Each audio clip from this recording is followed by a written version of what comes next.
Number 5. Robert Fisher. Robert Fisher was a man living in Arizona with his wife and 2 children, living quietly. He had worked as a surgical technician and had previously attempted to become a Navy SEAL. He was an avid outdoorsman, an expert hunter, angler, and camper, and found himself frustrated that his children didn't quite share this love of the outdoors with him. Fisher did all he could to present himself as an all-American, white picket fence, nuclear family man, but the truth was far more complicated than that. A child of divorce, Fisher had intense issues regarding separation. He and his wife fought constantly over everything, and reports from friends say that he was cruel, controlling, and manipulative to her during their marriage, refusing to let her decorate the house how she wanted, berating her constantly, and so forth. As well, he didn't socialize much outside of his family and was described as a loner. In late 2001, his wife Mary Fisher had had enough, and after nearly 20 years of marriage, was planning on filing for a divorce. On April 9th, 2001, neighbors would overhear a loud argument from the Fisher property. Later that night, the property would explode, burst into flames. Firefighters found inside the property the bodies of Mary Fisher alongside the Fisher son and daughter. Mary had been shot and the other victims slashed. Robert Fisher himself was not recovered at the site. Robert was thought to have set off the explosion in his own home intentionally as a way of burying his evidence and his tracks, and is thought to have fled entirely, hoping to begin again under a new identity. The thought process from police being he was terrified of Mary leaving him and afraid of repeating the childhood trauma of his mother's divorce. He saw fit to end the lives of his family rather than put them through that experience. Now, friends of Fisher had noted that there had actually been a pattern of worrying behavior before this. Allegedly, on one hunting trip after successfully bagging an elk, Fisher took the blood from the exit wound and smeared it all over his face. Another occasion describes him sneaking up on a family at a picnic to scare them by firing off shotgun rounds into the air, or an altercation in which he fatally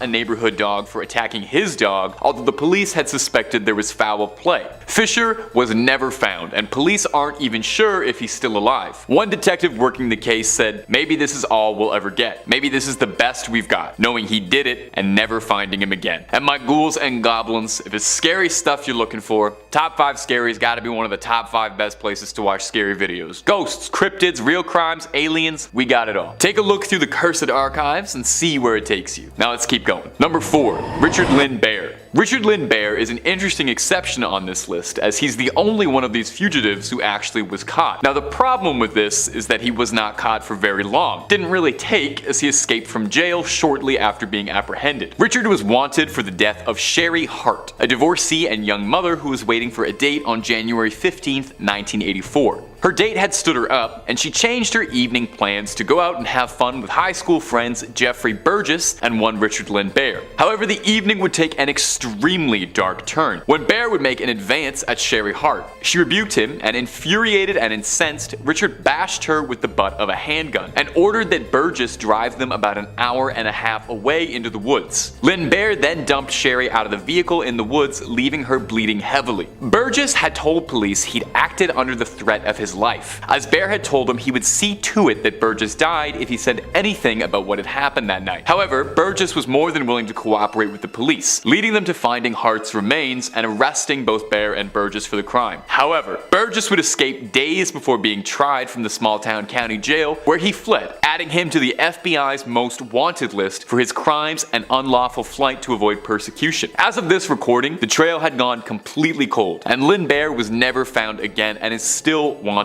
Burgess passed away at the age of 46, having spent most of his life in and out of prison on various unrelated charges. Number 3.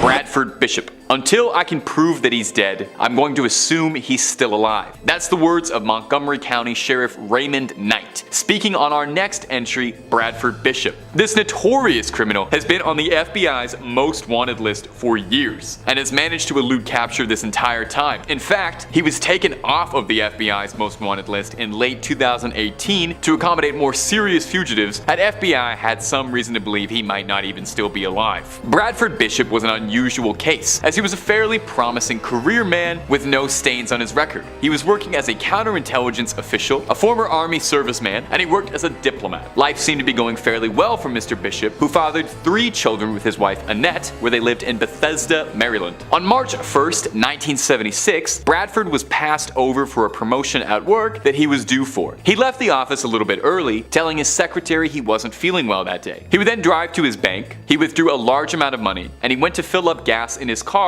and then to a hardware store to purchase a shovel, pitchfork, and a sledgehammer. Bradford would then return home and ended the lives of his family members one by one. He would carry their bodies into the trunk of his car, where he drove them deep into the swamp nearly 300 miles away, where he buried and lit the bodies ablaze in a shallow grave, burning the remains of his once happy family. There would be a few sightings of Bradford afterwards. He was last seen buying tennis shoes with an unknown woman and a dog March 2nd. On March 18th, his car was discovered by police at an isolated campground all the way over in Tennessee. The contents of the car were unnerving. A blood-soaked blanket, a shotgun, an axe, and the well for the spare tire was soaked in blood. A jury indicted Bradford, and that was the last time any evidence of the case ever emerged. Now, since then, there have been numerous unproven sightings, sporadically appearing throughout Europe mostly, but nothing that has contributed to an arrest. If Bradford Bishop is still alive, he is 86 and has still evaded capture. Number 2, the Freeway Phantom. The Freeway Phantom was the self-given nickname of a serial criminal around Washington, D.C. who has never been identified. He first made himself known in the early 1970s, seemingly taking a page out of the Zodiac's coded puzzling handbook. The Freeway Phantom taunted the police with cryptic messages and puzzles teasing his capture. 18-year-old Brenda Denise Woodard was found dead in November 1971 with a note inside one of her coat pockets. The note read out as follows: "This is tantamount to my insensitivity to people, especially women. I will admit the others when you catch me if you can. Signed, the Freeway Phantom." The name happened to catch on. There are a few criminals who offer to write their own monikers, but clearly the Freeway Phantom had a brand in mind. Over the course of a 17-month period, 6 similarly aged young black women were found all along the highway, all missing their shoes and all showing visible signs of trauma. Police had been working on what they thought had been promising leads, including an investigation into 2 former police officers who were being convicted of a separate crime. However, none of these investigations ever turned up anything concrete, leading the FBI to take charge of the case in 1974. However, it was around this time that the trail started to go cold, and no more deaths following the Freeway Phantom's MO appeared, luckily. Although tragically for the victims' families, no justice would ever be found either. The investigation is still active in some aspects in Washington, D.C., although, given that it's been 5 decades since the first victim was found, it's hard to think that any serious progress might be made on this case. Perhaps the identity of the Freeway Phantom will never come to light, but at the very least, it seems as if the brutal series of crimes had stopped. Number 1. The vending machine. When you were younger, did you ever hear about the urban legend of someone putting poison in candy, or someone putting a razor blade inside of a chocolate or an apple or something and giving it out to trick-or-treaters? Probably have. I mean, I've even talked about it before in a previous video on urban legends. It's the kind of story that you'd hear on a playground and it would scare you and stick with you for life. You tell yourself that kind of thing only happens in the movies, and no one in their right mind would ever go around poisoning unsuspecting people. But that's perhaps because you've never heard of this case. The case of the mysterious vending machine criminal in Japan. This wave started in April of 1985. People around western Japan, primarily in Tokyo, were dying under mysterious circumstances. The first victim died shortly after purchasing 2 bottles of a popular Japanese soda, Orinamen C. In the next coming weeks, there were 35 cases of mysterious poisonings, all tracked back to Orinamen C purchased at vending machines. At the time of the crime spree, the company producing Orinamen C had been running a promotion where their vending machines would give out a second bottle of the product after purchasing one, and the criminal took advantage of this fact, lacing bottles of the soft drink with a powerful poison, and he placed them inside or on top of the vending machines to deceive consumers into believing that they'd been a winner of the promotion and they got that extra second bottle. Shortly after, police issued citywide warnings across all vending machines to inspect each drink carefully to see if the seal on the bottle cap had been tampered. Of these 35 cases, 12 of them were fatal, making the Orinamen C tampering the the deadliest product tampering case in history. Police had absolutely zero leads, and the nature of the crime made it incredibly difficult to track down, as the bottles had been dispersed seemingly randomly across western Japan. As well, there did not appear to be any greater motive, no intentional victims. There was nothing to link them together, as the victims that had all been afflicted had been completely random. Police had suggested, though, that they think the suspect was a single agent acting alone, who had meticulously planned the crime. A psychologist suggested possibly that the crime was carried out as a response to Japan's orderly and aggressive work culture, and that this was a lashing out by hurting unsuspecting people that the victim would never have to face. They would get a sense of rush and control,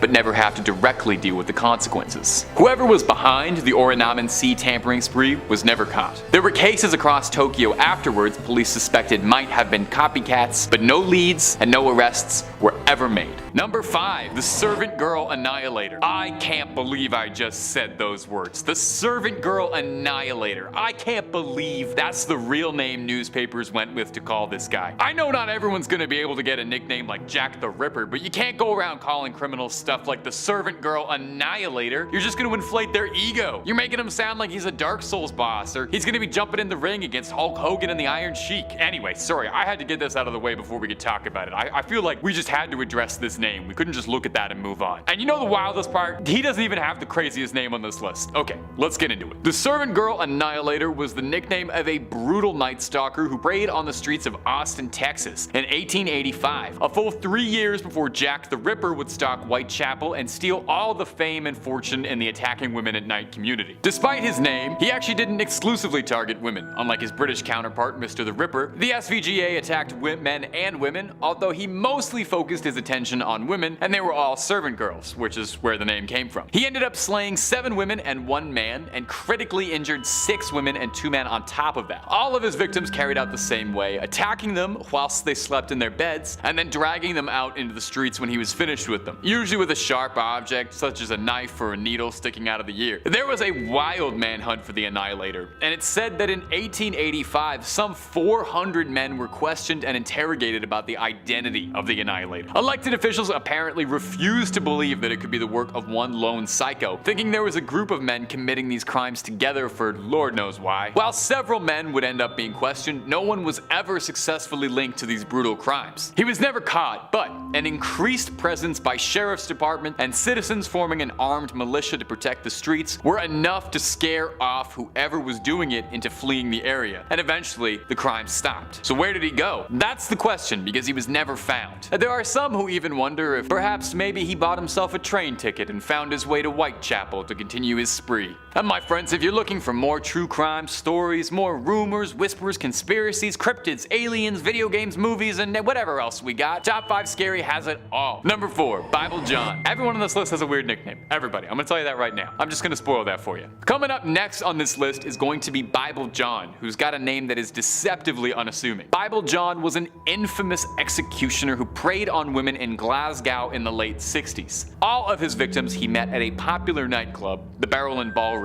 He operated for a few years and is confirmed to be connected to at least 3 cases and maybe more. He was subject to one of Scotland's most extensive manhunts. He was the first time a composite sketch in the country was ever used as the front page of the newspaper. All because there were so few details about the case or just who he was. What few tidbits of trivia and information we have on Bible John, his crimes, his motives, and his modus operandus come from one of the victim's sisters, who very briefly shared a taxi with Bible John and her sister on the night of her death. Her very brief witness, it was only a 20-minute trip, was all the information they had to provide investigators to form a psychological profile of him, aiding in the investigation. Now, the name Bible John would stem from his practice of obsessively quoting the Bible and ranting and raving about adultery to his victims before, well, you know. The statement we have with Gene Puttock states that in the short period of time they spent together, he was making nigh constant and frequent references to specific Bible passages and really hammering home how much he hated adulterous women. He preyed on brunette women who all looked fairly similar and found them all at the same nightclub, charming them and then attacking them. Their bodies would later be found naked in the streets with signs of strangulation. The only witness, one Gene Puttock, passed away in 2010 with no more leads and the case having been on ice for nearly 50 years. It's very unlikely Bible John will ever be found anytime soon if he's still out there. Number 3, the doodler. Next on this list is the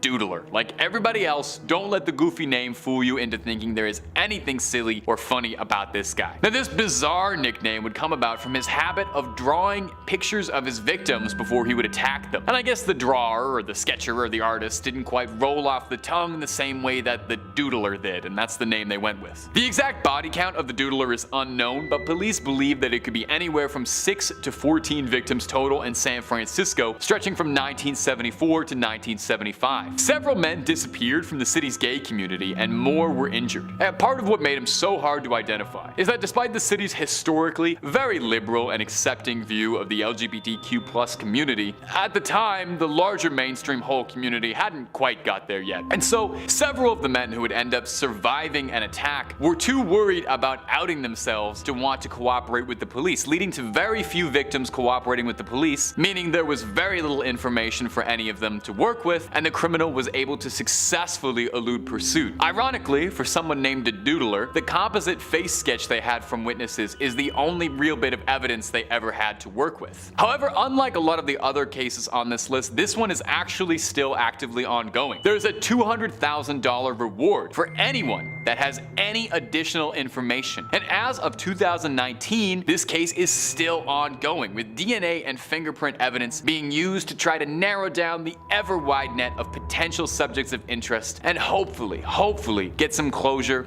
on a horrible chapter in San Francisco's history. Number 2, the pickler. Now, I've talked about the pickler before on this channel, but his story is so horrifying and honestly unbelievable that it's worth repeating at least once. Again, goes without saying, like every single entry else on this list, the pickler leads you to believe this is going to be a silly story, but wait about a minute, I'll explain why he's called the pickler and all the pieces will come together and you'll regret clicking on this video. This one's kind of a dark one. The pickler's real name was Bela Kiss, and he worked as a tinsmith in the early 1900s, living in a humble small village in Hungary. He had been married and he had children, but his wife had left and with her took the children. He moved in a housekeeper who served as his sole faithful companion. His housekeeper would note that he seemed to entertain a plethora of female guests and was never hurting for women's attention, although she didn't talk to any of the guests much. Outside of his women callers, Kiss was actually fairly isolated. He kept to himself mostly, he didn't interact with his neighbors much at all or the community as a whole, instead preferring to tend to himself and living quietly alone with his housekeeper and his big collection of metal drums. He had a stockpile of metal drums all over his property, and when people would ask about them, he said that he was stockpiling gas. In 1914, Kiss would be conscripted to serve with the Hungarian army and left behind his home to his noble housekeeper. While deployed, Hungarian soldiers were running low on resources, and when they needed gas, some soldiers on patrol saw fit to take from Kiss's collection all over his property. However, when they went to recover the gas, they were shocked to discover what the barrels actually contained. No gas to be found, but instead the bodies of several missing women floating in alcohol in an attempt to preserve or pickle their corpses.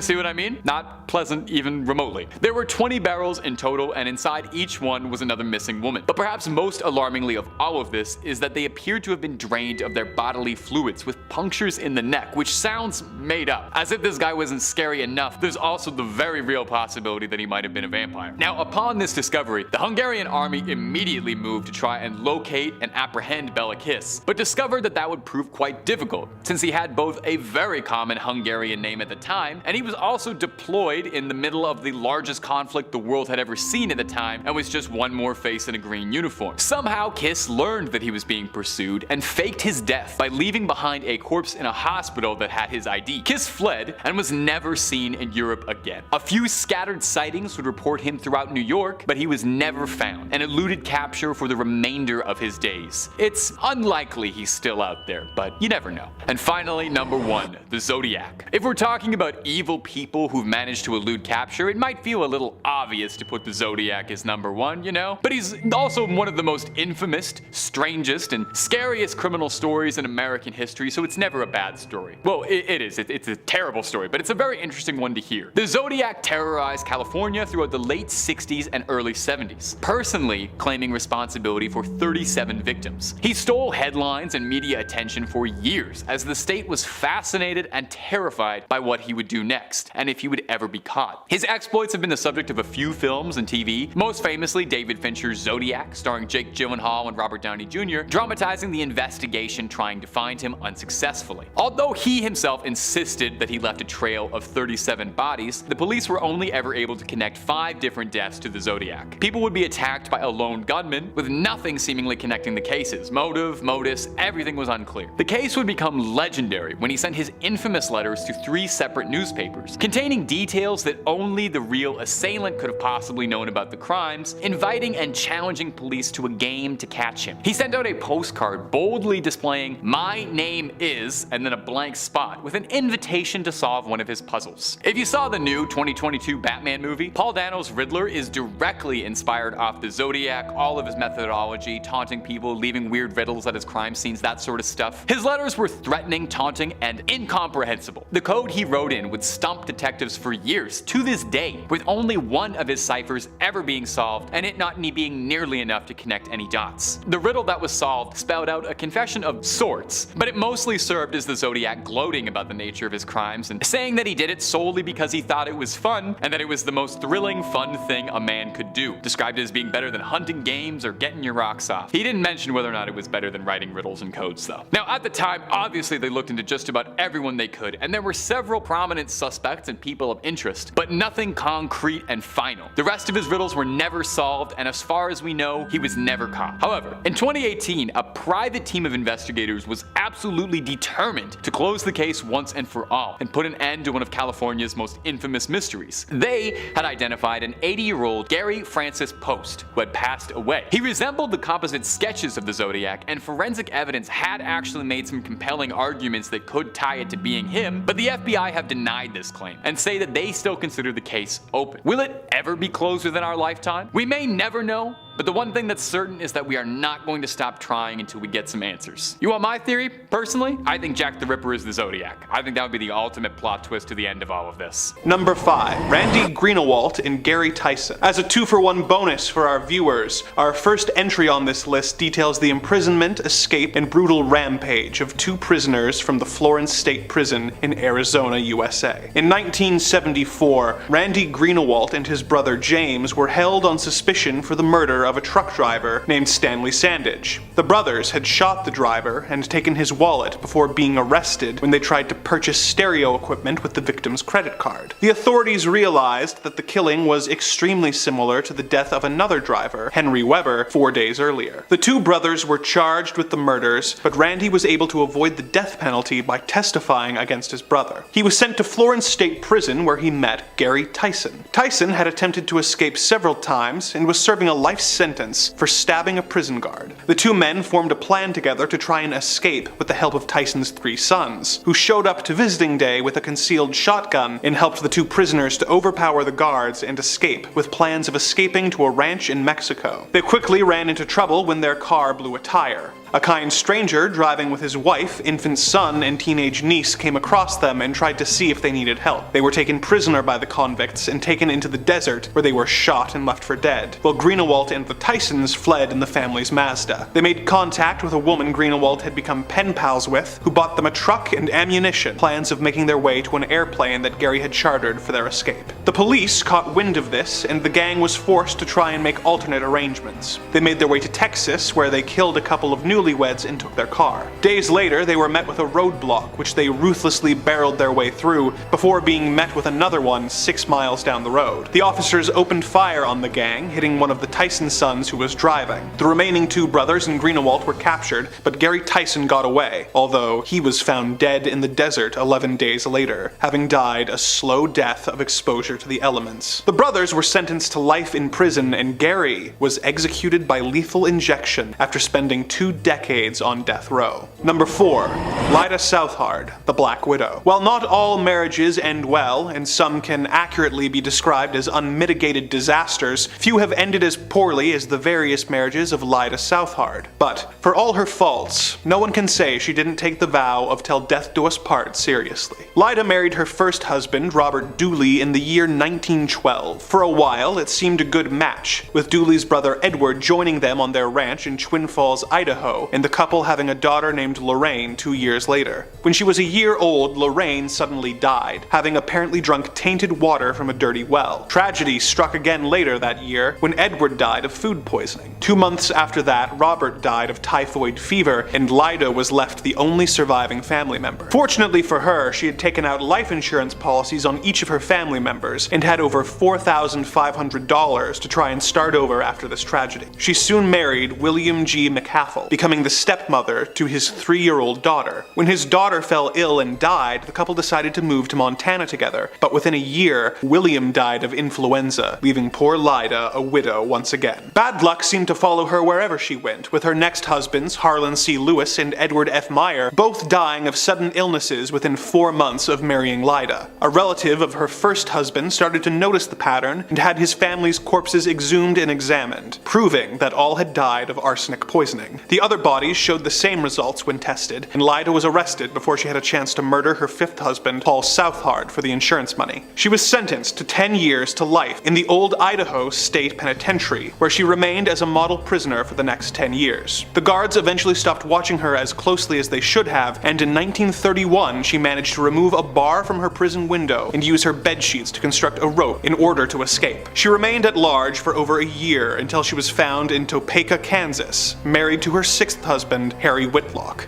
She was taken into custody for another 10 years before being released in 1941. She died of a heart attack in 1958, whereupon her 7th husband, Hal Shaw, likely breathed an unconscious sigh of relief. Number 3. Nikolai Dzhumagaliev, the Metal Fang. Nikolai was born in 1952 in the Soviet Union. He went to railway school before being conscripted into the Soviet Army. After his service ended, he tried to go to university or become a driver, but failed at both. He worked various odd jobs, including that of a sailor, a forwarder, an electrician, a bulldozer operator, and a firefighter. He spent a lot of this time fantasizing about and planning murders, committing his first in 1979 on a woman he had encountered traveling across a rural path. He committed 5 more murders that year, whose victims he then cannibalized, and may have committed more if not for the fact that one night he got extremely drunk and accidentally shot one of his co-workers. He was arrested, diagnosed with schizophrenia, and sent to a mental institution. He was released less than a year later, and he resumed his murders, committing 2 more. His 9th murder is what resulted in him being captured, as he had invited guests over to his home. He brought one of the guests into a different room, killed them, and began dismembering them with an axe. The other guests walked in on this and fled the scene before calling the police. They came to get him, but were so shocked at the sight of him that he managed to escape before being captured the next day. He was declared insane and incarcerated in a mental hospital where he remained for the next 8 years. In 1989, while being transferred to a different hospital, he managed to hijack the vehicle and escape. He was able to avoid capture for 2 years, killing at least 1 more person while at large, before he allowed himself to be caught stealing sheep. His hope was that he would not be recognized and could go to jail for a relatively minor offense. The story he gave the officers didn't add up, and a colonel familiar with the case was sent to check the situation out. He identified Nikolai, and he was sent back to a mental hospital where he remains to this day. Number 2.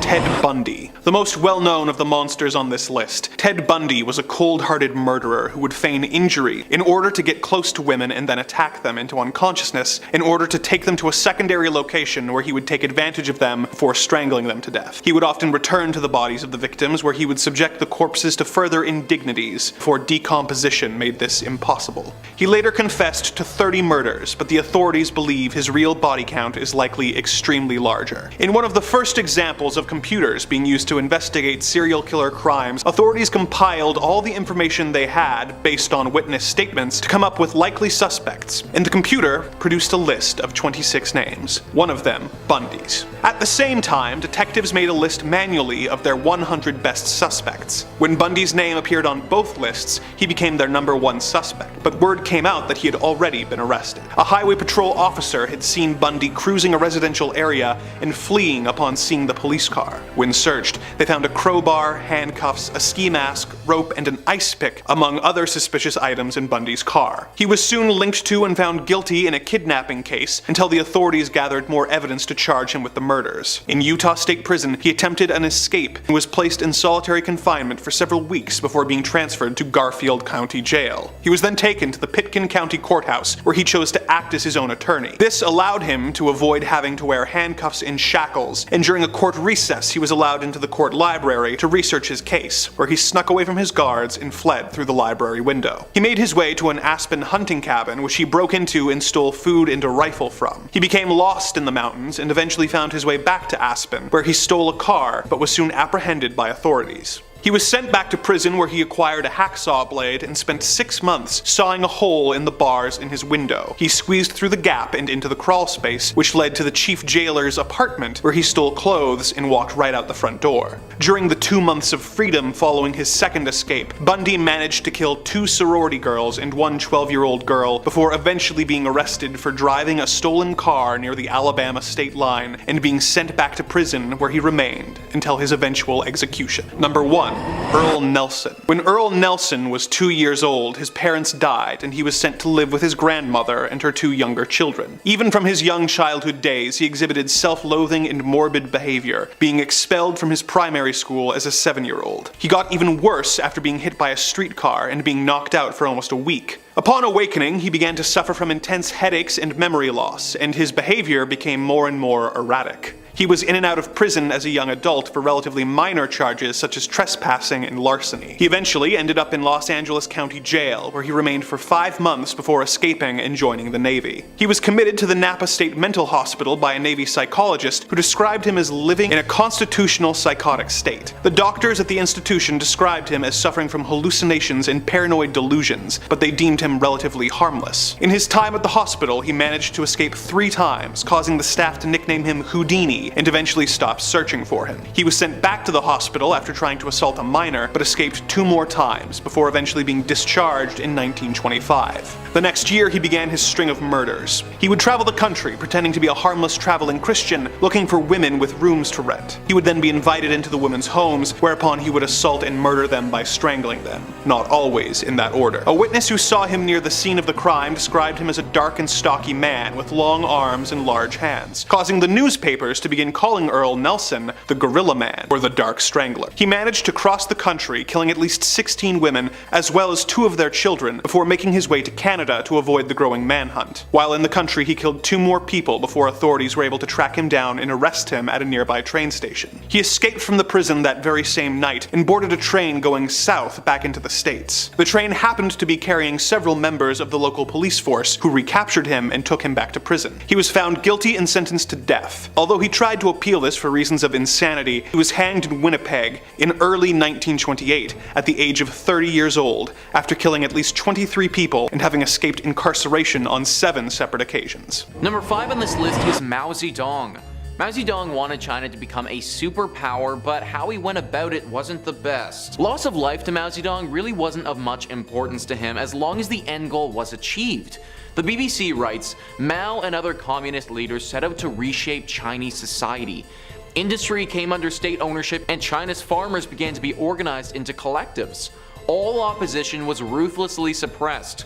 The Chinese initially received significant help from the Soviet Union, but relations soon began to cool. In 1958, in an attempt to introduce a more Chinese form of communism, Mao launched the Great Leap Forward. This aimed at mass mobilization of labor to improve agricultural and industrial production.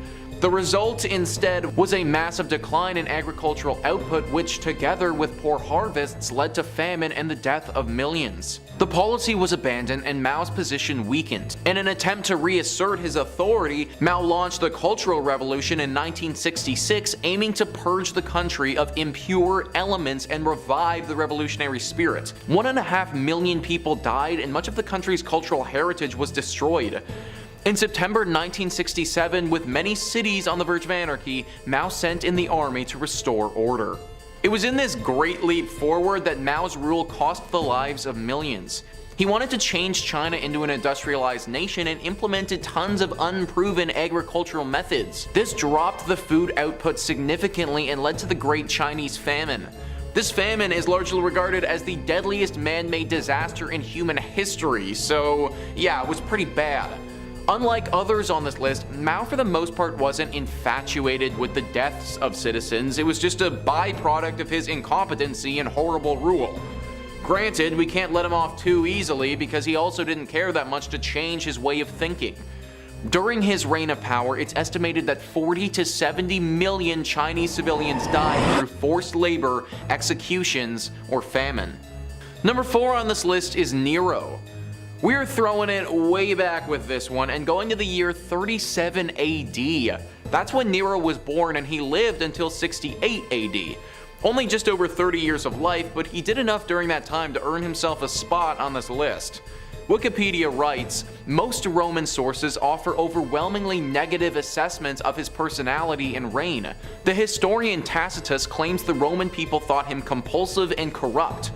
Suetonius tells that many Romans believed that the Great Fire of Rome was instigated by Nero to clear land for his planned Golden House. Tacitus claims that Nero seized Christians as scapegoats for the fire and had them burned alive, seemingly motivated not by public justice but by personal cruelty. This personal cruelty of his is widely documented and nobody was safe from it. One would think that your own mother would be on the do not kill list, but apparently not for Nero. To rid himself of any potential outside influences, he had his own mother murdered. He's said to have stabbed, burned, boiled, impaled people for his own personal pleasure. Couple this with the fact that he's said to have burned down entire cities while people are still inside of them, and you get a horrible tyrannical dictator who, I'm sad to report, actually did exist. Number 3 on this list is Pol Pot. Wikipedia writes, Pol Pot was a Cambodian revolutionary and politician who governed Cambodia as Prime Minister of Democratic Kampuchea between 1976 and 1979. Ideologically a Marxist-Leninist and a Khmer nationalist, he was a leading member of Cambodia's communist movement, the Khmer Rouge, from 1963 until 1997, and served as the General Secretary of the Communist Party of Kampuchea from 1963 to 1981. Under his administration, Cambodia was converted into a one-party communist state and went through the events of the Cambodian genocide. The Cambodian genocide is something that we don't learn about enough in history class. This genocide claimed the lives of at least 1.5 million Cambodian civilians from 1975 to 1979. 1.5 million is already a ridiculously large number, but it should also be noted that in 1975, this would have accounted for roughly a quarter of the entire country. Pol Pot and the party that he led during this time wanted to turn Cambodia into an agrarian socialist republic. At the time, Mao Zedong was in charge of China, and Pol Pot went to him for advice on how to make this a reality. To do this, he emptied out cities and forced people into labor camps where they were either executed or simply worked to death. Disease and malnutrition was also rampant in these camps, and the quality of life was horrible. Money was abolished, and everybody was forced to wear the exact same black clothing, stripping people of any sense of their individuality. This truly was a horrible time in Cambodian history and saw so many atrocities committed countrywide. It finally ended when the Vietnamese invaded Cambodia in 1979 and Pol Pot's government fell. He lived for roughly another 20 years though, finally dying in 1998. Number 2 on this list is Joseph Stalin. Ekharsh Merota writes, Joseph Stalin was dictator of the Soviet Union from 1922 till his death in 1953. As a young man, he was a robber and an assassin. For almost 30 years, he reigned with terror and violence in the Soviet Union. His decisions led to a famine that killed millions. Forget enemies, he even killed families of people who were fond of him. Under his rule, more than 1.5 million German women were assaulted, and in all, he easily killed over 20 million people. He once said, "One death is a tragedy, a million deaths is simply a statistic." Ironically, he was nominated for a Nobel Peace Prize in 1945 and 1948, and he died of a stroke in 1953. That famine that I just mentioned frankly does not get talked about nearly enough. Wikipedia writes, the Holodomor, also known as the Terror Famine or the Great Famine, was a famine in Soviet Ukraine from 1932 to 1933 that killed millions of Ukrainians. It was a large part of the wider Soviet famine of 1932-1933. The term Holodomor emphasizes the famine's man-made and allegedly intentional aspects such as rejection of outside aid, confiscation of all household foodstuffs, and restriction of population movement. As part of the wider Soviet famine of 1932-1933, which affected the major grain-producing areas of the country, millions of inhabitants of Ukraine, the majority of whom were ethnic Ukrainians, died of starvation in a peacetime catastrophe unprecedented in the history of Ukraine. Since 2006, this has been recognized by Ukrainians and 15 other countries as a genocide of the Ukrainian people carried out by the Soviet government. This was a famine that could have been prevented or dealt with, but just wasn't. It was actually intentional. There are reports of survivors who said that soldiers would come to their homes and specifically destroy any food that they had there for no reason. Stalin truly was void of emotion, and it's sad that a man like this actually existed. And finally, number 1 on this list is Hitler. I feel like this one should really be a no-brainer, guys. Adolf Hitler had so much hatred inside of him and was the architect of such overwhelming death that he has to be at the top of the list. Hitler was born in 1889 in Austria. He never had a great relationship with his family and fought often with his father. When he was younger, Hitler wanted to become an artist and would try and make a living by painting watercolors. Living off of being an artist is hard no matter how you try and do it, but it didn't help that public opinion of Hitler's work wasn't the best. Things changed for him though when World War I rolled around. He fought in this war from 1916 to 1918 and was actually awarded several medals for his service during this time. Experts say that World War I was a stark turning point for Hitler in his life, and this started him down the path that would later ruin so many lives. The Holocaust Encyclopedia writes, Adolf Hitler was the undisputed leader of the National Socialist German Workers' Party since 1921. In 1923, he was arrested and imprisoned for trying to overthrow the German government. His trial brought him fame and followers. He used the subsequent jail time to dictate his political ideas in a book, Mein Kampf. Hitler's ideological goals included territorial expansion, consolidation of a racially pure state, and elimination of the European Jews and other perceived enemies of Germany. These goals were thankfully never achieved, but Hitler certainly did try.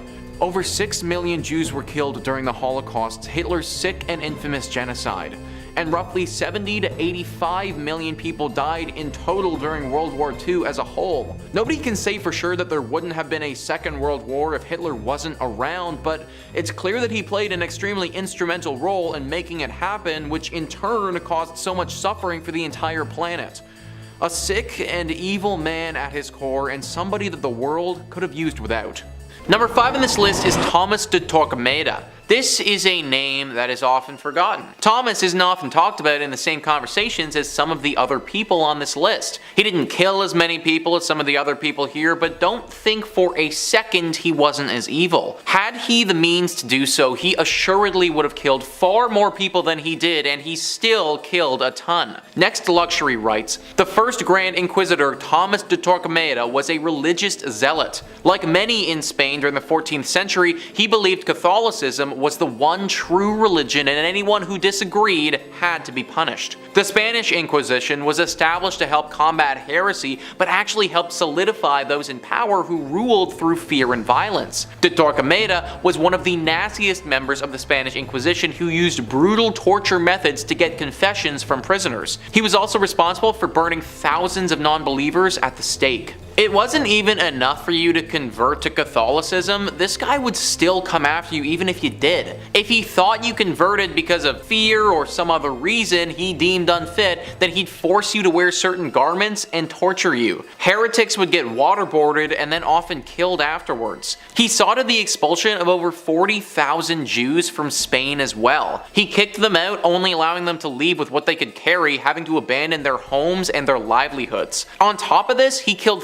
thousands of people too. This guy was absolutely messed up and would do anything in his power to keep Catholicism alive in Spain. I guarantee that if you lived in Spain during the 1500s, then this guy would definitely have been haunting your dreams. Number 4 on this list is Osama Bin Laden. I think we all know this name, and I wouldn't be shocked if some of you have already been haunted in your dreams by it. Next Luxury writes, unlike many of the other evil people on this list, Osama Bin Laden wasn't responsible for the deaths of millions. He was officially held accountable for the deaths of 2,977 people. What makes him such a detestable individual was that the murders came about as a result of the September 11th attacks. This remains the deadliest terrorist attack in human history. The legend of the terrorist organization Al-Qaeda, Osama Bin Laden, was behind the planning of the horrendous attack on American soil. It took 10 years for the American government to find him, finally discovering him hiding out in a compound in Pakistan. An assault on the home was undertaken and Bin Laden was shot on sight, ending one of the longest manhunts and bringing some closure to those impacted by the September 11th attacks. This is the biggest terrorist attack in history that we are talking about here, guys. One that shook America and the entire world when it happened. I would have been too young to remember it at the time, but most people you talk to can remember where they were and what they were doing when they heard the news that this happened. I can't imagine having that much hate inside yourself to want to do that to so many innocent people. But that was what Osama Bin Laden had. He was filled with hate. He ruined the lives of so many people, and for that reason, he has to make this list. Number 3 on this list is Idi Amin. Idi Amin was a horrible individual who was brutal in every sense of the word. He overthrew the government in Uganda in 1971 and was in power there until 1979 when he was finally ousted. During his time in power, he showed the world just how horrifically evil he was. History.com says, once in power, Amin began mass executions upon the Akoli and Lango Christian tribes that had been loyal to Obote and therefore perceived as a threat. He also began terrorizing the general public through the various internal security forces he organized,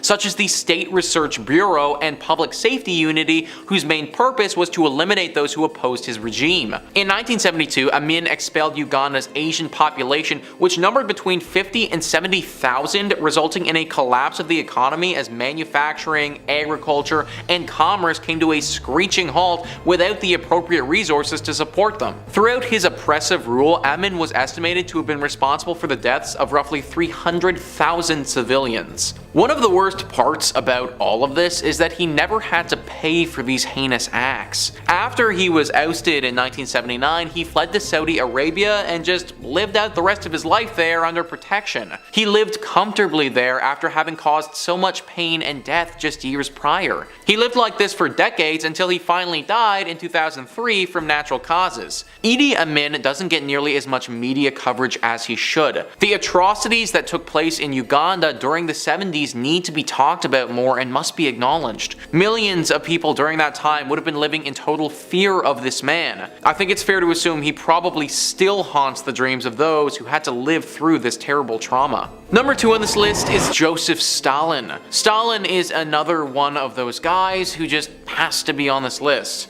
His name is synonymous with evil and hatred and death. Next Luxury says, much like Hitler, Joseph Stalin was loved by his supporters and hated by everyone else. The dictator governed the Soviet Union from 1922 until his death in 1953. His communist identity was influenced by Marxism-Leninism, resulting in his own idea known as Stalinism. Throughout his rule, millions died, particularly during the famine of 1932 and 1933, thanks to his disruption of the economy. Stalin was also responsible for the Great Purge, where a further 1 million were imprisoned and around 700,000 executed. To this day, Stalin supporters revere him as a champion of the working class, looking past the ethnic cleansing and mass executions that happened during his time in power.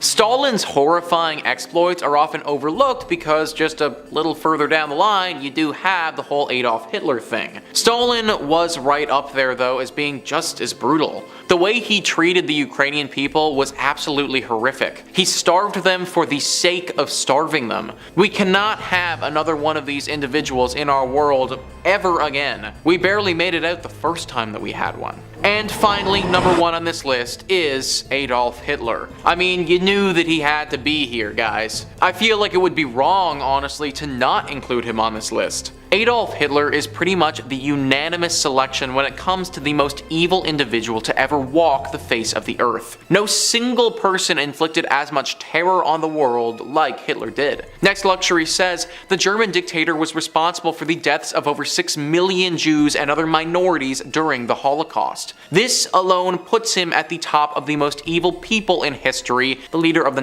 Party, Adolf Hitler was evil to his core. The Fuhrer of Nazi Germany quickly rose to power during the 1930s. He led with a combination of fear and anti-Semitism policies that resonated with Germans after the loss of World War I. Once in total control, Hitler initiated World War II, where he invaded Poland. For 6 years, he and his armies ravaged Europe, with Adolf Hitler indirectly responsible for the deaths of over 50 million people. He was an evil person who died like a coward after killing himself in his bunker on April 30th, 1945. There was just so much evil that filled this man. I cannot imagine how it must have been inside his brain. There must have been so much noise and anger flooding in his thoughts all the time. He's most famous for hating the Jews, but there were also tons of other minorities that Hitler detested. Ultimately, this one man caused so much pain in so many lives. He haunted people's nightmares when he was alive, and he's continued to do so even after his death. As a human race, all we can do is pray that no one this evil ever gets put on the planet again. Number 5 on this list is Edward Edwards. Edward Edwards, for those who don't know, was an American serial killer who did most of his killing from 1977 to 1996. He has 5 confirmed kills to his name, however he's suspected of several additional murders that were never solved. Edward always had an affinity to crime. In 1955, he actually escaped from jail and went around America robbing gas stations and was at large for 7 years. He became so well known that he actually earned a spot on the FBI's top 10 most wanted list at the time. He also refused to disguise himself during these robberies because he claimed that he wanted to become famous. Eventually, in 1962, he was found and brought in. He was sent to jail, but didn't actually spend too long there considering what he had already done. He was out on parole in 1967, which, as we'll later learn, was a horrible idea. The first known murders that Edward committed were in 1977 when he killed William Lavico and his girlfriend Judith Straub. They were both very young, and he took them out into the woods and shot them both with a shotgun. 3 years after this incident, he murdered 2 people again. This time, the victims were named Tim Hack and Kelly Drew, and instead of being shot, they were stabbed and strangled. Then in 1996 was his last confirmed murder, that of Danny Law Glockner. This was actually Edward's foster son, and he admitted to killing him for the life insurance policy of $250,000. In an interview, Edward very matter-of-factly owns up to killing Danny and shows zero remorse at all. He goes on to say that he was a schemer, and he'd always been a schemer and was looking for a way to earn a quick buck. He said that he had planned this thing for over a year and had been preparing everything for that long. In the interview, he very carefully lays out everything that happened and does it in a manner that it seems as if he's almost boasting about it. He even talks about how he took his head and threw it into a forest a year later after animals had bitten it off, and he doesn't even blink. Edward Edwards was an extremely sick and twisted man who clearly was not capable of feeling any normal and healthy human emotions. He died in prison back in 2011. Number 4 on this list is Tommy Lynn Sells. Tommy Lynn Sells is right up there as being one of the worst serial killers of all time. The acts that he committed were so gruesome and just plain evil that I can't even begin to understand the level of inhumanity that it would have taken to do it. He was only convicted for 1 murder, which he received the death penalty for, but authorities believe that he committed upwards of 22. Tommy Lynn Sells was known for murdering mothers and their... He didn't just stop with them though, also killing the fathers from time to time, but there was definitely a bit of a pattern involved with the mothers. In an interview that he had while he was still alive, he comes up with a sick and twisted reason as to why he did this. I know what I went through as a child. The nightmares, the drama, the reality of who I was and what was done to me. I never wanted that to happen to another person. Tommy Lynn Sells argues that he killed children to put them out of their misery. I don't even know if there are adjectives in the English language to describe how messed up that is. Tommy Lynn Sells was eventually executed on April 3rd, 2014. Number 3 on this list is Bernard Giles. Bernard Giles is currently serving several life imprisonments for killing 5 between September and November of 1973. He was only 21 years old when he committed these crimes and had a wife and a child at the time. He would get in his vehicle and drive around on highways looking for young women who needed a lift. These hitchhikers would get into his car, and before they knew what was happening, Bernard would strike. In the clip that I'm about to show you, Bernard is far older. A lot of years have passed since he's been imprisoned, but here he tries to recount his first killings. That day that you went out, when you did kill for the first time, was that a morning when you woke up and you were with your wife and daughter and something hit you and you went, No. today may be the day? Every day may be the day. Every day? Every day may be the day. So there are multiple things about that clip which makes it one of the most chilling to me. I think what really gets me though is how he talks about every day being the possible day. Literally at any point, without warning, these serial killers could snap and then go on a rampage. And they don't even remember who it was that they killed. At least we know that Bernard Giles will be spending the rest of his existence locked behind bars. Number 2 on this list is Ted Bundy. Ted Bundy was one of the most ruthless and prolific serial killers that we've ever known. He targeted young women in the 1970s and confessed to killing over 30 of them. How many women he actually killed is unknown, but the number is thought to be significantly higher than that. He engaged in all types of sick and sadistic stuff, things that I can't get too deep into on YouTube because they were just simply that bad. A member of his own defense team even came out and said, Ted was the very definition of heartless evil. Whenever your defense team is coming out and saying that, you know that there's no redeeming you. Bundy died back in 1989 by means of state-sanctioned electrocution. Before he was executed though, Ted Bundy had one final interview. This interview took place in the evening of the day prior to him being executed. Watching this man who killed so many people and knowing that he's going to be executed the following day, there's just this cloud of darkness that hangs over the whole interview. Ted Bundy described what it was like to kill someone by saying, I want you to understand what happened. It was like coming out of some kind of horrible trance or dream. I can only liken it to being possessed by something so awful and alien, and then the next morning wake up from it, remember what happened, and realize that basically in the eyes of the law, and certainly in the eyes of God, you're responsible. Now everybody, he may sound almost remorseful in that little excerpt, but do not be fooled. This was a man who had intercourse with the dead bodies of the people he killed. There was truly not an ounce of good in this man at all. Number 1 on this list is Manuel Vela. The crimes committed by Manuel Vela actually happened not too long ago, which makes this whole story that much more scary. Manuel was a 28-year-old man who only a few years ago killed his girlfriend, who was 39 weeks pregnant with his child. Like guys, we are talking about just some of the most sick and twisted stuff ever. After he was finally apprehended, an interview took place. In that interview, he says that the only reason he was with his girlfriend all this time was to eventually kill her, and he had told her this time and time again. Why did you stay with her? Oh, to kill her. So that was your only purpose this whole time? Yes, kill her. And you made it pretty clear to her that that was your whole purpose as well? Yeah.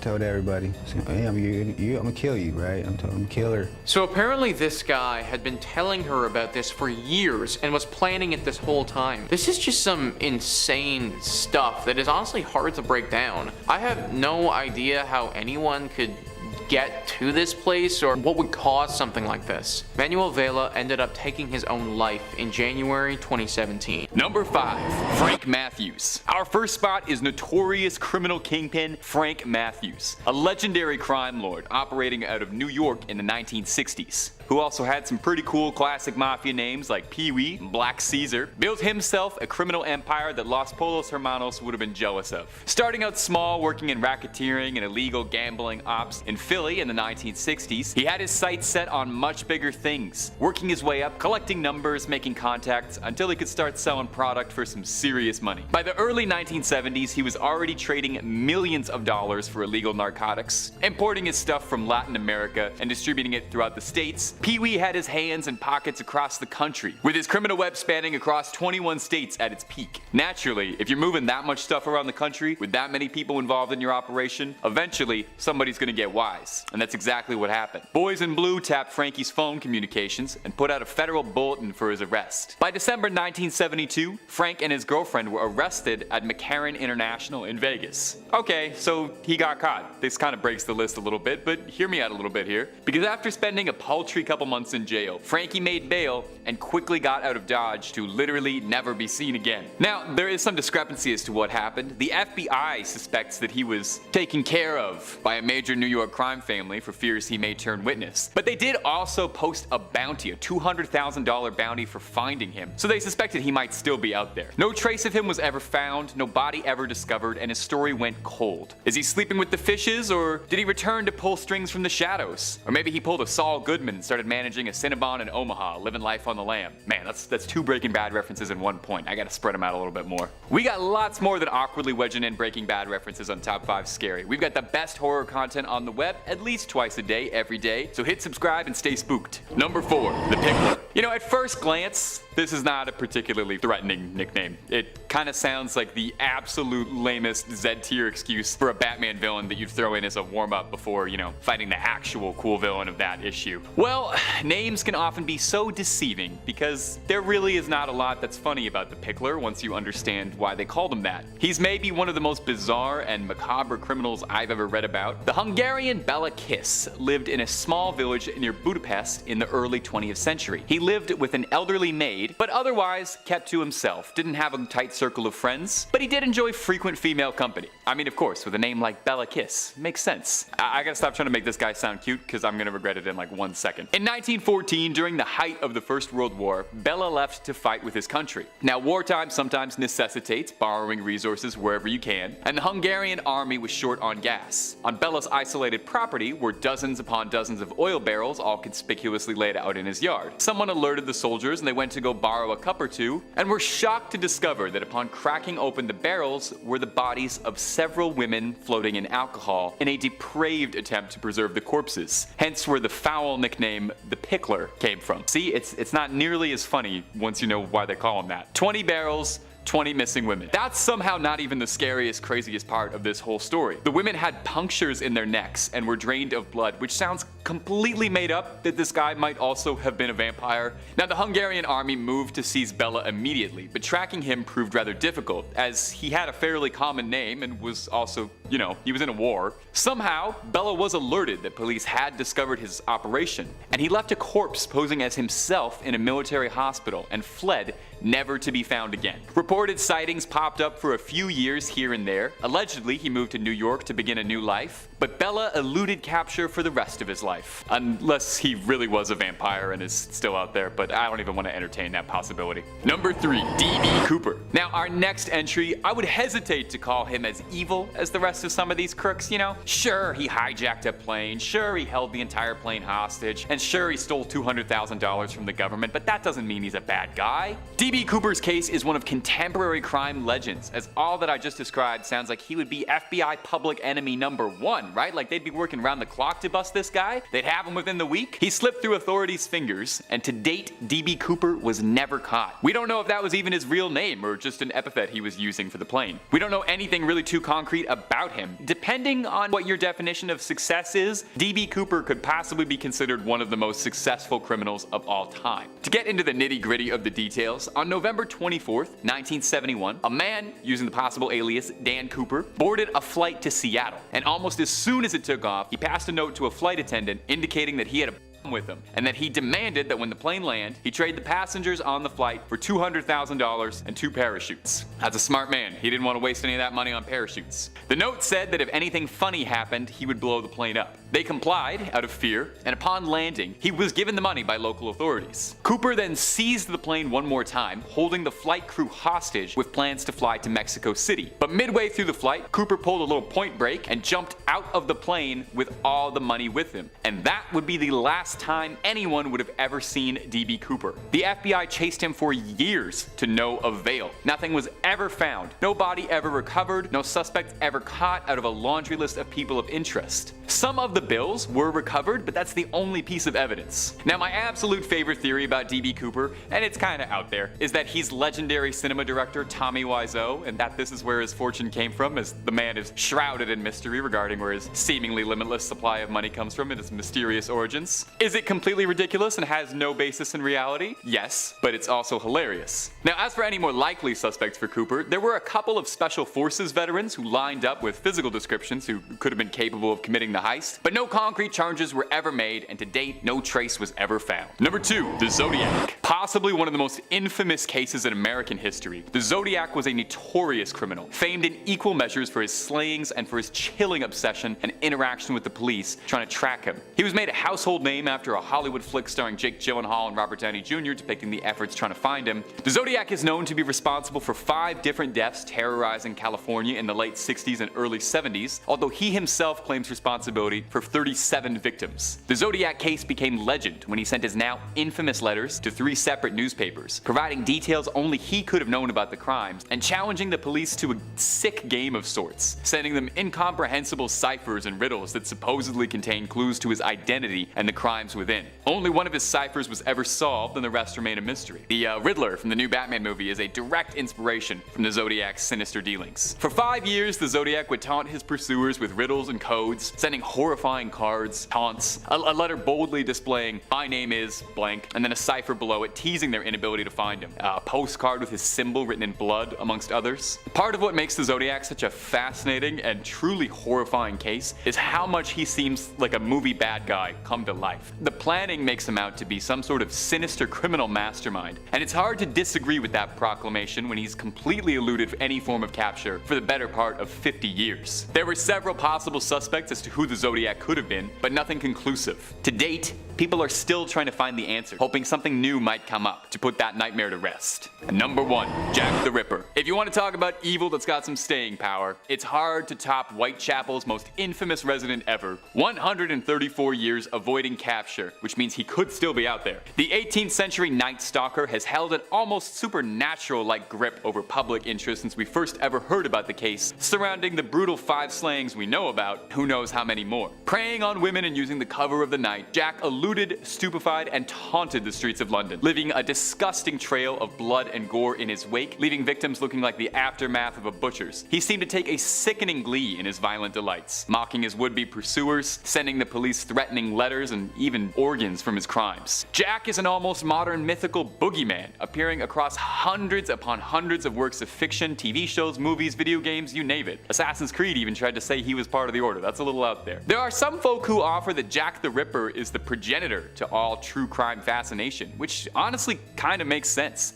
As much as he terrified Londoners at the time, the media was obsessed with him, with the original media buzz surrounding him, paralleling how we talk about most brutal crimes these days. You can bet your bottom pounds that if Jack was terrorizing London today, there'd be podcasters talking about him in between sponsored ads for MeUndies. Jack's crimes shocked Londoners, as the vicious and public nature of the slayings were not exactly commonplace. So surely, in 130 years, someone had to have some idea as to who Mr. the Ripper was, right? Well, with a case as famous as this, obviously there are some options. A quick glance at Jack's Wikipedia page suggests a possible 31 different suspects over the years who've all been attributed to it, and those are just the ones who made the page. It's worth noting that we are still looking, we are still trying to find him, put this case to rest, because everyone wants to be the one to say they unmasked the Ripper. Number 5, Grigori Rasputin. Grigori Rasputin, the mad monk of Russia, was a mystical healer who wandered Russia in the early 20th century. Now, I could do a plot summary of what Rasputin got up to, but honestly, Boney M did a better job than I ever will, so just I'll tab out of this video real quick, listen to that song, come on back. Okay. Did you? Well, if you didn't, the quick rundown is that the black monk genuinely believed himself to be a holy healer with otherworldly powers, and was appointed a lofty position by Tsarina Alexandra to heal the young prince of his hemophilia. He was rumored to be part of a secret order called Klisti, connected with all sorts of scandalous practices. Now, no official connection was ever made to Rasputin and the sect. Rumors of the man still persisted. He carried an infamous reputation around the country, with stories of his wild debauchery and black magic, stories of wild powers. Did he really have otherworldly powers? Given his infamous nigh immortality, I am a bit inclined to agree with him. The man simply could not be put down without serious effort. There was a plot to have him enticed by a courtesan and castrated until he caught wind of it. In 1914, he was in the chest by a beggar and shrugged it off like it was nothing. Now, of course, the most famous story of Rasputin was his assassination at the hands of the Tsar's cousin and a handful of noblemen. As the famous legend goes, he was poisoned, bludgeoned, and drowned, and still that wasn't enough until he passed later in the day. Was Rasputin just Russia's toughest customer, built different? Or did he have some sort of mystical help from another world? We may never know. And are we having fun with the channel, my little freaks and creeps? Stay subscribed for more scary content every single day. Number 4. Vlad the Impaler. You know, with a title like Vlad the Impaler, it's safe to assume that the guy was probably up to no good, demon or no demon. Perhaps you've heard the legend that Vlad Tepes was the inspiration for Count Dracula, which should tell you even more if you want to judge of this guy's moral character. Vlad was a prince of Wallachia, an area that's now known as modern Romania. Vlad grew up in a very dark period of Wallachian history, coming up while the Ottoman Empire was setting its sights on just about everything good in Eastern Europe. Vlad was made king of Wallachia, but first he was deposed and exiled after an assassination plot on his brother and father. He would reclaim the throne in 1458 and quickly began a campaign of bloodlust to show the world he was not someone you should be messing with. One of his most infamous acts, and where the dubious title comes from, was after fending off an Ottoman invasion, he impaled 20,000 soldiers and left them as a grim forest of the damned. And some legends say he would eat dinner in front of this. Downright demonic behavior. There's some debate as to whether or not he really is the inspiration for Dracula, although of note is that beside his infamous sobriquet Vlad the Impaler, he went by the nickname Vlad Dracul, owning from his father's position in the Order of the Dragon, which translated to Dracul. There are also stories of Vlad washing his hands with the blood of his enemies, which I'm gonna be honest, that kind of sounds like something Dracula would do. It's worth noting too, no one really knows what happened to Vlad's body. We know that he was slain in battle, and that he was eventually put down after years of carnage, but his body or grave has never been found. Perhaps it's because it's still walking, or flapping. Whatever a bat does. Number 3. Jack the Ripper. Jack the Ripper is one of history's most infamous criminals, and honestly, maybe the most. Over 130 years ago, and we are still absolutely fascinated by his crimes, and we still don't even know for certain who he was. Could still be out there, he could still be at large. He terrorized Whitechapel through the year of 1888, leaving behind a series of sickeningly grisly crime scenes, torn apart and left in the street for all to see. There are at least 5 confirmed cases that are attributed to Jack the Ripper, but there are several more that are speculated to be attached to him, with some suggesting that it could be anywhere from 13 or higher. Jack eluded capture, stupefied his pursuers, and taunted his would-be captors, sending the police souvenirs, I guess, from his crimes, wrapping in the mail and sending them out. On one occasion, he did this alongside a threatening letter, boldly claiming to be from hell, known as the From Hell letter. The jeering letter taunted the police, inviting them to catch him, while he described the pleasure he took in his sick, sordid dealings. Investigators were downright stumped trying to find the guy. They suspected he didn't have any level of medical training, as his hurried slashes led them to believe he could have been a butcher. The way he slashed his victims was beyond horrific. He left them missing and in some cases beyond recognition. It seemed too like he could be in multiple places at once. A body discovered in New York a few years after the crime spree matched the victims of Whitechapel almost perfectly. Was it a human performing all these sickening acts? Or could the Ripper's mangling be attributed to a demon that was preying on the women of White Castle? It would explain how he was so elusive and managed to evade capture for all those years. Number 2. Emperor Nero. Now perhaps you've heard of Emperor Nero. You've probably heard the story of him playing the fiddle as Rome burned around him. But honestly, historically, that barely even cracks the top 5 craziest things Nero ever accomplished in his tenure as emperor. Nero set a new standard for wildness as a world leader that I think has never been matched again. Where do I begin with him? Let's start off small. He had a dedicated legion of soldiers, referred to as the Augustans, whose sole function was to follow him around and clap and hype him up whenever he would perform. Now that's kind of harmlessly crazy. So what about the story that Nero used to use his enemies as torches for his gardens? Yeah, Nero had a passionate hatred for Christians, blaming them for the infamous fire that engulfed Rome, which some historians believe Nero himself started. That's pretty wild. But what about the fact that Nero would dress himself in the skins of animals with his romantic partners? Or about how he orchestrated the deaths of his mother and brother? Nero ensured his own position as emperor of Rome. Emperor Claudius married Nero's mother Agrippina, who then adopted Nero as his own son. When Agrippina poisoned Claudius, Nero took the throne, and then to ensure that he could keep that position on that lofty chair, he poisoned his stepbrother and would later poison his own mother to make sure no one could challenge him him as emperor. He then enjoyed all the pleasures of Rome as much as he could. He depleted the treasury of Rome at one point solely to make a statue of himself in his own honor, the Colossus of Nero, to leave a lasting legacy. In the end, after years of insanity, Nero took his own life by ordering one of his own servants to stab him after being told he would be executed by the state as he was considered an enemy of Rome. He bemoaned what an artist the world was losing. Nero's proclivity for wild debauchery, outrageous pursuits of pleasure, intense wanton cruelty, and violence towards Christians led some people at the time to view Nero as the Antichrist himself. And to be honest, I get it. Number 1.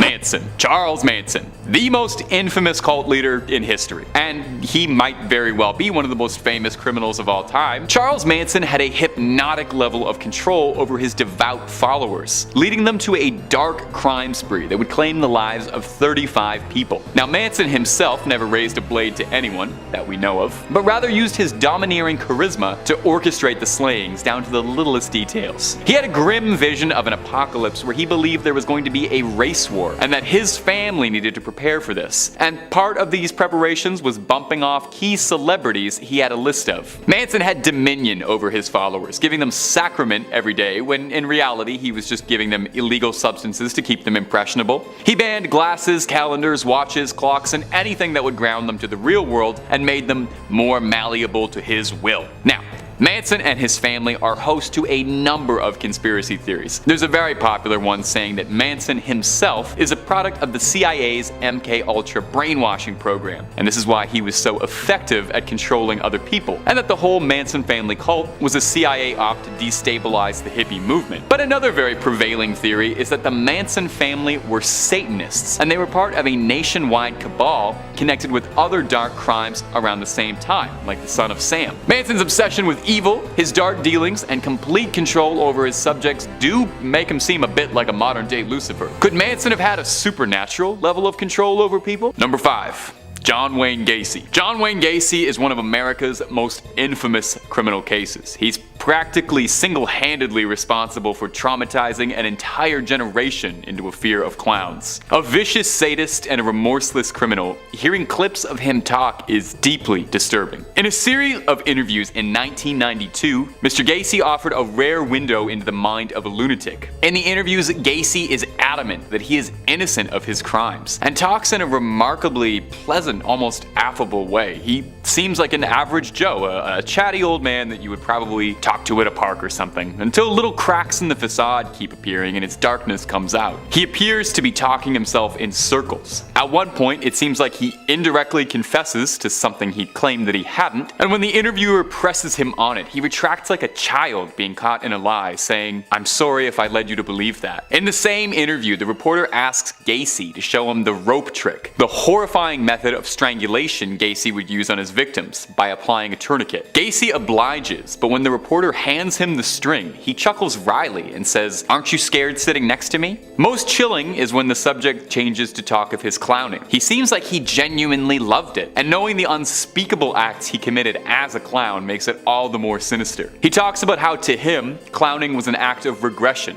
It allowed him to explore his inner child within. Deeply, deeply unsettling. Perhaps most upsetting, though, is hearing Gacy talk about his anger towards his victim's family, saying they're overreacting. And you realize everything about the persona you've seen in the interviews is all just an act, just more makeup. My ghouls and goblins, if you're enjoying what we do on the channel and you want to hear more true crime stories, then subscribe to Top 5 Scary. We've got stuff coming every day. Number 4. The Night Stalker. Richard Ramirez terrorized Los Angeles for 14 months between 1984 and 1985. But perhaps you know him better under the sobriquet The Night Stalker. Maybe you saw the Netflix documentary that came out a bit recently. He was named that due to his propensity to seek into people's houses undetected and then carry out his sickening crimes. Eventually, he was caught after a facial sketch made newspaper front pages, leading to him being apprehended by an angry mob and arrested. He didn't see many interviews or too much direct media attention, but one that was filmed prior to his final sentencing showcases his twisted nature and the utter remorselessness of someone who was called the Night Stalker. While being asked about the nature of his crimes and the horrific dealings of them, Ramirez appears amused, smiling, almost holding back laughter. When asked outright about his motives, he smirks as if he's holding in a secret. It gets worse when he starts to wax poetic and philosophize about human nature. He chuckles a bit when asked if he thinks of himself as evil and says, "We're all evil." He insists that what he did is no different than what governments do on a large scale. He claims, saying he is merely a product of his time and that he was living in bloodthirsty times. Every word hangs in the air uncomfortably. He denies to answer if he feels emotions. He says he gave up on the feeling of love and happiness long before his crime spree started. But everything he says seems very fake and self-serving. The interviewer even notes this, saying, "You do a very good job reading off the script, Richard." There's an appearance of gloating as he talks as well. He expresses that he felt he would be crushed by his own desires if he didn't act on them. And when asked if he's afraid, he says he doesn't care what happens to him, and he never did. Truly sombering. Number 3. Ted Bundy. Ted Bundy has fascinated people for years, due in large part to how well he was able to disguise himself and make himself appear normal. But underneath his carefully put together persona was one of the darkest, most truly vile criminals the United States had ever seen. Unlike most serial offenders, Bundy not only kept up appearances, but was well groomed, charming, charismatic, and had a very compelling way with words, able to manipulate people scarily efficiently. He came from a happy family, a good Christian household, and didn't seem to fit the usual bill for these sort of criminals. The last interview ever conducted with him highlights a lot of these traits. He appears very soft-spoken, speaking quietly and almost soothingly to the camera, doing his best to garner sympathy from the audience and the interviewer. He attempts to blame a lot of his violence, darkness, and misdeeds on an addiction to lewd content. When he's describing it, he almost sounds like a man trying to talk about kicking caffeine, saying, "Oh, I think I'd be a lot better without it." Not just for him, but for lots of other people. When he says that phrase, he pauses a bit and gives a dark, knowing look to the interviewer. He's even joking around a bit, playfully. He comes across as very intelligent, answering all of the questions thoughtfully, but everything about it just seems terrifying, especially knowing the grisly nature of the things he did. But it feels like you're listening to a mask talk. It helps you understand how he was able to commit so much of what he did the way you hear him talk. When asked directly if he thinks he deserves his punishment, he answers eloquently, saying he's afraid to die, but he feels that he deserves to be punished to the most extreme extent of the law, and that society will be better off without dangers like him. It is a frigid look into the mind of someone so twisted. Number 2.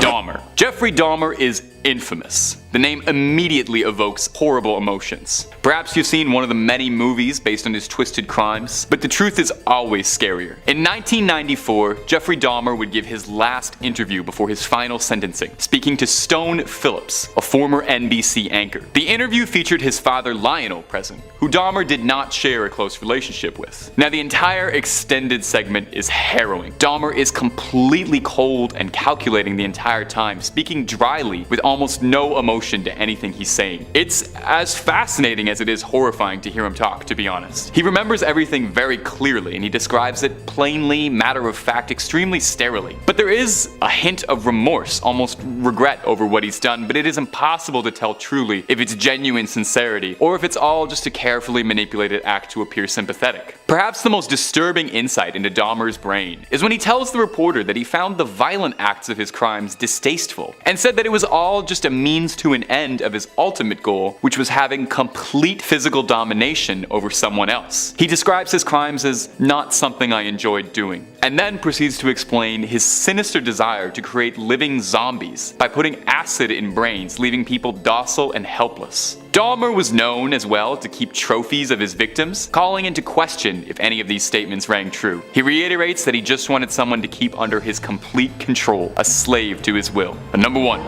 Charles Manson. Charles Manson may very well be the most notoriously well-known criminal in American history. He's definitely the most well-known cult leader. The cult leader led a string of violent attacks in 1969 to 1971 that would eventually culminate in his arrest and standing trial for his grievous crimes. Manson would spend the rest of his life in jail and occasionally entertained interviewers looking to shed light on the bizarre, grisly story. Manson was charismatic in his own way, persuasive, outrageous, and most importantly, commanding demanding and controlling. But if you ever saw any of his interviews after his arrest, you'd be forgiven for not thinking that, since pretty much every time he opens his mouth, it's either to share his bleak, nihilistic worldview, or raving in a way that is just completely incomprehensible and is the gibbering of a madman. As soon as this one interview starts, he boasts that he doesn't feel guilty since he hasn't done anything he's ashamed of, and then pausing for a second and clarifying, "I'm ashamed of not doing enough." From there, he then starts speaking complete gibberish, and then elaborating a bit on some of the conditions that made him this way. He talks about growing up without parents, which left him feeling like he was in a different dimension, saying that it's hard for him to think about things clearly, saying he hardly remembers breakfast. Watching Manson talk is a fascinating study. He almost seems fictional, a larger-than-life personality ripped out of a comic book film in it, but he's real. And the real darkness behind his eyes is a harrowing reminder of what can lie inside someone. Most of the interviews with Manson are like this. Ravings, rantings, a stream of vile hatred and aggression, and a peek into the minds of one of the most twisted men to ever live. Coming in at number 5, Michael Taylor. It's 1974, Yorkshire, England. Michael Taylor, age 31, father of 5 and husband to Christine Taylor. Michael was a well-mannered and caring father and husband. Michael, like anyone, became depressed from a back injury, left him short on work and seeming a little odd and off. After seeking religious advice and a one-on-one session at a local church, Michael started having outbursts and acting aggressively. Puzzled, he sought one-on-one sessions which turned ugly. After apparently changing form and attacking Marie, a young religious leader helping Taylor and unable to remember anything, Michael and the church agreed that an exorcism was necessary. Father Peter Vincent and Reverend Raymond Smith met at St. Thomas and started. It got so violent, he was tied to the church floor. After hours in the middle of the night, the two had managed to exorcise more than 40 demons out of Michael, in which appeared around them as they exited. Violence continued, leaving only 3 demons remaining for the next day. After returning home from the first session, Michael was found now only hours later, naked, in the middle of the street, covered head to toe in blood. Michael had returned home, to which then his wife and family dog lay dead as the police arrived in the AM. His wife, missing her eyes, tongue, and skin from the front of her skull. The dog, torn limb from limb and spread around the home. He was arrested soon after for the death of his wife. Michael had this to say about his late wife in court, quote, "I am released. I am released. It is done. The evil in her has been destroyed." Yeah, that was definitely a vessel for him. He was acquitted on psychological conditions, and jury found that he met his breaking point during the exorcism that night. He was acquitted on insanity and remained in and out of facilities until he passed in 2013. Number 4, David Berkowitz.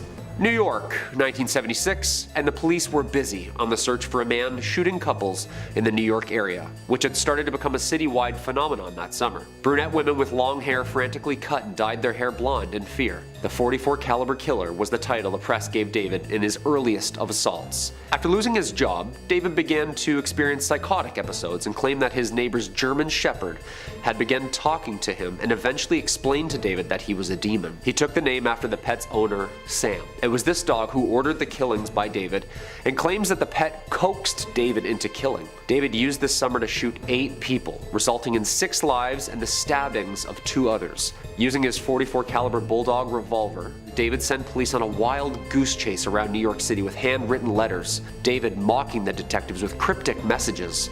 Some of them explain who Sam is, and some of them explain what Sam does. Some mock police, saying that they are never going to find or stop him. David was finally arrested just hours before his next planned victim's visit. He applauded police in their ability to stop him, in the back seat of the car, laughing and cheering. Although David pleaded not guilty to insanity and pleaded guilty, expressing that he was coaxed by the demon and that it demanded him to kill for hell, he was sentenced to 6 consecutive life sentences with parole after 25 years. During the mid-90s, he amended his confession and claimed that he had been a member of a violent satanic cult that orchestrated the incidents as ritual murder and pleaded guilty to stabbing and attempting to murder others before the shootings had even begun. His letters are public and spine-chilling. Check them out. Real Riddler stuff. Quote, "I am the monster. I am Beelzebub. I am the chubby behemoth. Police, let me haunt you with this. I'll be back. I'll be back. Yours in murder, Mr. Monster." Okay, his violent spree led the legal system to create a new law called Son of Sam's Law, designed to create criminals from financially profiting from the publicity created by their crimes, which, at the time, he was basically a celebrity. He remains in prison to this day. Number 3. Herbert Mullin. 1970s again. At the exact same time, in the same area, police had 2 serial killers to keep up with, Herbert Mullin and Edmund Kemper. No relationship to each other or each other's cases. Mullin was a paranoid schizophrenic in and out of mental health facilities in California during his teens. Mullin then kills 14 people during a 4-month period due to, quote, the impending natural disaster that would happen if he didn't. Mullin was convinced that the voice in his head he was hearing was telepathic. Mullin claims the voice of the Father had explained that the Vietnam War acted as a giant sacrifice that saved us from an earthquake and another one was coming soon. Constantly hearing the man's voice named the Father, encouraging him to gain more blood sacrifices, Mullin bludgeoned a man to death with a baseball bat. Mullin claims that the man was actually Jonah from the Bible and was begging him to sacrifice himself to Mullin. He then murdered a woman in the front seat of his car before dismembering her in a nearby park. Yeah, this is real satanic stuff, I told you. His third victim, a priest that he was confessing to in a Catholic church. Mullin says the priest claims to have telepathically begged him to sacrifice his life for the cause. Mullin then killed 5 people in one day. He claims that all the victims telepathically begged to be sacrificed as a good deed to the Father. Herbert Mullin remains in custody, and who was the father who kept talking to him through all of these people? Number 2, Richard Ramirez. This next guy is really nasty and deserves to be in the second spot. 13 counts of murder, 5 attempted murders, 11 assaults, and 14 burglaries. Sounds like a hell of a guy. The Night Stalker. Charming name for what this man did. Born in Texas, his older brother went to Vietnam and returned with some pretty gruesome stories and some pretty gruesome visuals. The young Ramirez, soaking all of this up, grows up obsessed with the satanic occult and fascinated. He made various references to Satan during his legal proceedings. His trial began in 1989 and he was convicted of 13 murders and a variety of other crimes. Nearly 2 months later, he was sentenced to death, with the judge stating that his crimes showed, quote, cruelty, callousness, and viciousness beyond any human understanding. And the worst part was that he made most of his victims pray to Satan and swear on Satan that they were going to tell him the truth whatever he asked. I'm not really going to get into the sick details of really what this man did, nor will I with the number 1 spot, but it involved hammers, machetes, ropes, knives, guns, you name it, anything violent. He was an absolute nasty creature that liked to torture his victims and really drive the satanic love for you-know-who. First responders would have taken pictures of numerous satanic symbols drawn on the walls in almost a ritualistic reenactment. He was captured by the use of the huge media surrounding his story on the way to take his next victim's life. His trial was truly a disgusting display of media attention, one of the most expensive court cases to date, losing only to O.J. Simpson. He screamed "Hail Satan" at his hearing and flashed self-harm pentagrams. He died of cancer in 2013. This guy must have signed some sort of book for you-know-who. Coming in at number 1, Charles Manson. Okay, so most of us are all familiar with this man and his famous case amongst American pop culture. Ramirez was said to have been a copycat of this man, and I can see why with all the satanicness. California in the late 1960s. A criminal, musician, and a victim of LSD studies, Charles Manson would go on to start and lead the Manson family cult. A small religious group with unclear motives but lost souls and a ton of drugs, and a father to now a family. In summer 1969, some of the cult members committed murders in LA. Apparently, Manson had ordered his followers to kill the people who had lived at the address he had given them for their initiation. The murder of actress Sharon Tate and 4 others in her home on August 8th and 9th, including the La Biancas the next day. Another 2 victims. 4 members of the family committed the murders under Manson's instructions and satanic offering. Manson apparently heard voices that there was going to be a race war brought on by religious disputes, and that these killings were an offering to who exactly? The famous helter-skelter message, incoherent scribbles, blood all over the walls. They were then to hide underground in, quote, the bottomless pit under Death Valley, which Manson knew the location of, but instead were caught on the run days later. Manson was sentenced to life in prison under the pretense that he was the one who targeted, planned, and brainwashed his, quote, piggies into committing. While in prison, Charles was diagnosed with schizophrenia and paranoid delusion disorders, seeing visions and hearing voices for more than half of his life. He died in prison in 2017. Yeah, I've seen what Tarantino did with his latest movie, and it's definitely a subtle PG-13 fiction version of what actually went down on that night. What do you guys think? Do you think Charles saw the devil? I think he actually was the devil.